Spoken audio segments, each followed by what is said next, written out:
If you're a real estate agent or you're in the real estate game, rather you be a wholesaler, a flipper, lender, title rep, you guys can all notice that there's very few people that actually succeed at a very high level in this industry. If you take a look at, let's call it real estate agents for an example, right? There are 95% of the agents that work for 5% of the actual listing agent. So you have 95% of agents are out showing buyers to the 5% of agents that are actually dominating listings. That means that there are 5% of the industry that is actually succeeding at a very, very high level compared to the 95% that is technically working for them. Because if you're a real estate agent, you know that when you're the listing agent, you then become the employer, and the buyer's agent are the employees. They're the ones that are out doing the best that they can to get their buyer into your home, which then is a product you are selling, therefore you are the employer. So it's really important that we understand this. And some of you may be like, Adrian, okay, I get that. I'm well aware of that. I've been in this business. I understand that, right? How do I succeed? How do I really do this, right? Well, what it comes down to when you look at that 5%, when you look at the limited amount of people that are actually succeeding in real estate, guys, it all comes down to one very, very simple mindset and concept. And what that is that they treat this business like it was a normal job, like it's a normal career, like it's a normal business. And what I mean by this is that let's take any business for an example. Let's look at Office Depot, right? Or let's take a look at any business you can think of. In-N-Out, Cane's. I say In-N-Out and Cane's because I love In-N-Out, and Timmy used to work at Cane's. I don't know if you guys know that. Timmy used to work at Cane's. Kimmy's a camera guy, but Timmy knows. Did I just show you Kimmy on camera? Wow. Timmy has some secrets about Cane's I'm not going to tell you about. Okay. That's how I get extra bread. Anyways, all right, back to the video. So as real estate agents, one thing that you guys all know is that a lot of us don't treat this business like a real business, right? We're really not in it the way we should. And as I was talking about businesses, and you talk about In-N-Out, or you talk about Cane's, you talk about Office Depot, you talk about any business that any business that is open right now, they are open from what? For the most part, 9 to 5, right? They open at 9 o'clock, they close at 5 o'clock. Other businesses are open, like an Office Depot, they open at, 10, and they close at 7. They're operating hours, but it's every single day. You don't see Office Depot open on Monday, closed on Tuesday, open on Wednesday, and closed on Thursday and Friday. So why do agents perform this way? Why do agents work on Monday, take Tuesday off? Actually, they don't work on Monday. Don't work on Monday, work on Tuesday, take Wednesday off to work on Thursday, take Friday, Saturday, and Sunday off because it's a long weekend. Don't work on Monday again and then complain about why they don't do any deals.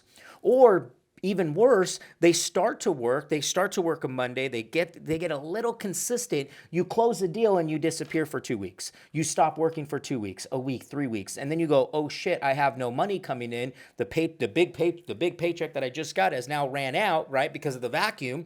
You guys know what the vacuum is, right? You deposit a check into your bank account and it's just like a vacuum, like it all just comes right out, right? For your rent, for your phone bill, right? For food, for gas, for travel, right? For everything that you do on a daily basis, right? So we call it the vacuum effect, right? Just sucks all your commissions out, right?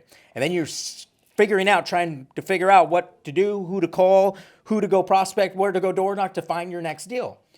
And one thing I found, guys, is that if we're just consistent, if we treat this business like a real business, if you treated this career like a real career, where you clocked in at a predetermined time, you clocked out at a predetermined time, you studied your craft, you found ways to get better at your craft, you created certain operations and procedures within your business, just like any other business runs, right? There's a reason why you trust the 16-year-old with your dinner.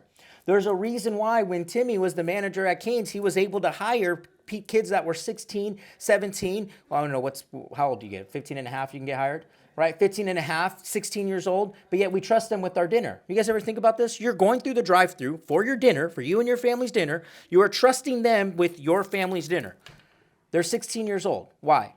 Because the food is always consistent. And why is the food always consistent? Because there's a flow chart that each employee has to follow. When they order this, you step 1, step 2, step 3, step 4. When it's time to package it up, put it in the box, step 1, step 2, step 3. You put it in a bag a certain way. Will you like condiments? Do you want any utensils? All of that is a system that they have to follow, which is why you trust a 16-year-old. And it's always consistent, isn't it? It's always consistent. You ever think about that? That's interesting, right? And if we were to just do that in our business, if we would just do that to what we have as our career, you guys, we would make a lot of money. We would be that 5%. So you have to start treating this business like it's an actual business, like it's actual career, right? The best way I did that is by creating a calendar.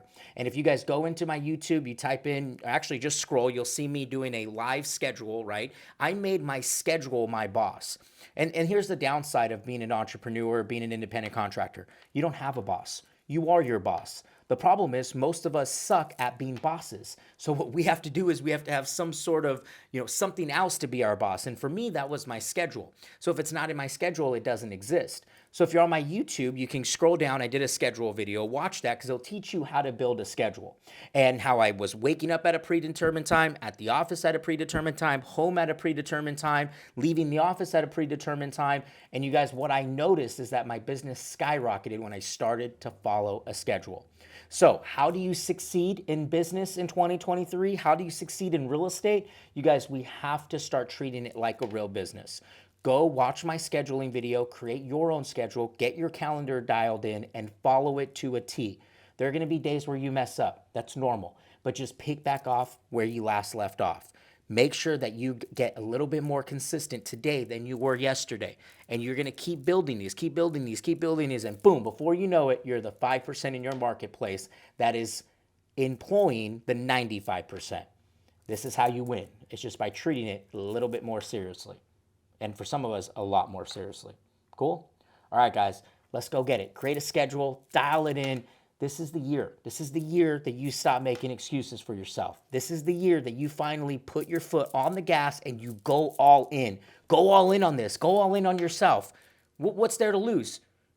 What's there to lose? Like, be honest. What's there to lose? Your time? Playing Xbox? Watching a Netflix show? Come on, guys. Let's get real. Right? Let's get real. Time is money. Let's get after it. I'll see you guys all in the next episode. Do yourself a favor. Do me a favor if you haven't done so already. Hit that subscribe button. Let anybody and everybody you know about my YouTube channel, guys. I'd really appreciate you. Till next time. See you later. Let's go.